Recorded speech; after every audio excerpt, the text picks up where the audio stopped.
በአሁኑ በ2018 የልደት በዓል የሚውለው ረቡዕ ነው አይደለ?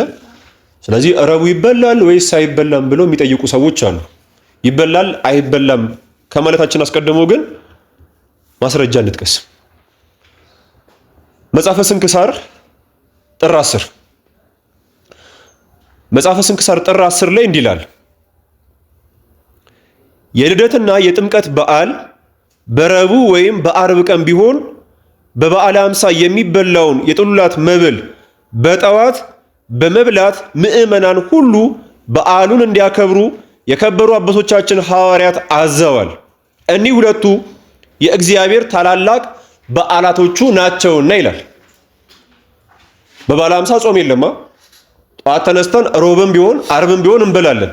ልክ እንደዚሁ በዓለ ልደት እና በዓለ ጥምቀት ረቡዕ አርብም ቢውሉ ምን ይደረግባቸዋል?